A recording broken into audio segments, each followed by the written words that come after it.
सूचना केवल हमारे विचार हैं, वित्तीय सलाह नहीं। निर्णय लेने से पहले खुद शोध करें। किसी भी लाभ या हानि के लिए हम उत्तरदायी नहीं हैं।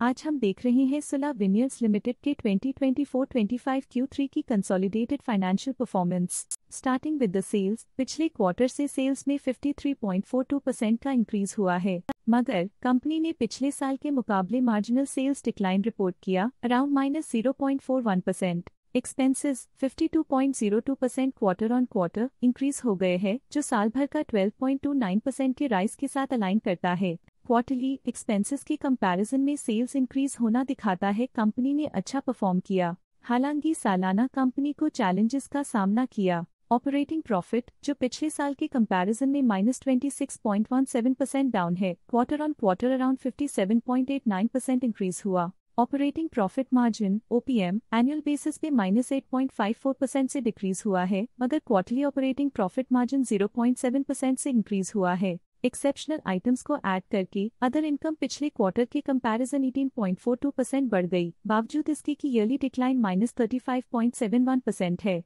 इंटरेस्ट एक्सपेंसेस पिछले क्वार्टर से 2.9% अप हुआ, लेकिन ईयर ओवर ईयर डिक्रीज -3.46% है। डिप्रिशिएशन कॉस्ट में 2.76% का क्लाइम देखने को मिला और ईयरली बेसिस पे 10.11% का इंक्रीज देखने को मिला। Profit before tax annually -34.78% decrease हुआ, लेकिन प्रीसीडिंग क्वार्टर से 105.81% बढ़ा। इस साल कंपनी ने 24.66% टैक्स पे किया और क्वार्टरली कंपनी ने 24.59% टैक्स पे किया। नेट प्रॉफिट ने ईयर ऑन ईयर -34.71% का डिक्लाइन दिखाया, लेकिन लास्ट क्वार्टर से 93.78% का इंक्रीज हुआ है। इस क्वार्टर में कंपनी का परफॉर्मेंस काफी अच्छा रहा। वहीं अगर एनुअल एनालिसिस की बात करें तो साल के दौरान कंपनी का परफॉर्मेंस अच्छा नहीं रहा। नेगेटिव नेट प्रॉफिट का मतलब है कि कंपनी प्रॉफिट के कंपैरिजन में नुकसान उठा रही है। अर्निंग्स पर शेयर EPS ने ईयरली -34.77% का डिक्रीज देखा गया। साथ ही क्वार्टरली में EPS की अप्रॉक्स दोगुना की बढ़ोतरी हुई, जो कंपनी की उम्दा परफॉर्मेंस को दिखाता है।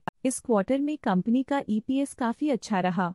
साल का EPS इतना अच्छा नहीं रहा। नेगेटिव प्रॉफिट कमजोर एफिशिएंसी को दिखाता है। सुला विनियर्स लिमिटेड के फाइनेंशियल स्नैपशॉट को रिव्यू करते हुए कुछ मुख्य ट्रेंड्स सामने आए हैं, जो कंपनी की परफॉर्मेंस पे रोशनी डालते हैं। और पिछले क्वार्टर से 57.89% का इंक्रीज देखा गया। और पिछले क्वार्टर से 93.78% का इंक्रीज देखा। मूल रूप से सुला विनियर्स लिमिटेड को कलेक्टिव एनुअल गिरावट के इंडिकेशंस का सामना किया। क्वार्टर टू क्वार्टर देखी गई short term improvements potential recovery को दिखती हैं, जिसे स्ट्रैटेजीज में एडजस्टमेंट करके किया जा सकता है। चलिए अब बात करते हैं शेयर होल्डिंग पैटर्न की। सुला विनियर्स की शेयर होल्डिंग रिपोर्ट्स कुछ इस प्रकार की हैं, जो दिसंबर 2024 के 31 तक चलता है। ये रिपोर्ट कंपनी के शेयर्स की डिटेल्ड जानकारी देता है, जिसमें promoters, promoter groups, foreign investors, public investors और सरकारी एंटिटीज शामिल हैं। पब्लिक द्वारा हेल्ड शेयर्स का परसेंटेज 43.06% से इंक्रीज होकर 2024 के दिसंबर में 45.84% तक का इंक्रीज से देखा गया।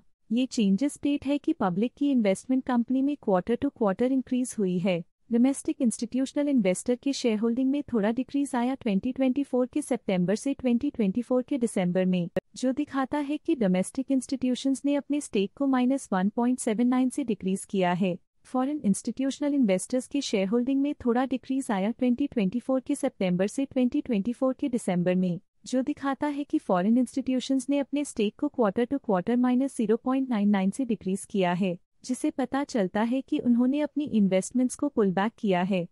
ये था कंपनी का करंट शेयर होल्डिंग पैटर्न। आज के लिए फाइनेंशियल सेक्टर में इतना ही। देखने के लिए धन्यवाद। स्टॉक लेटेस्ट न्यूज अपडेट के लिए चैनल को सब्सक्राइब करें और वीडियो को लाइक एंड शेयर करें।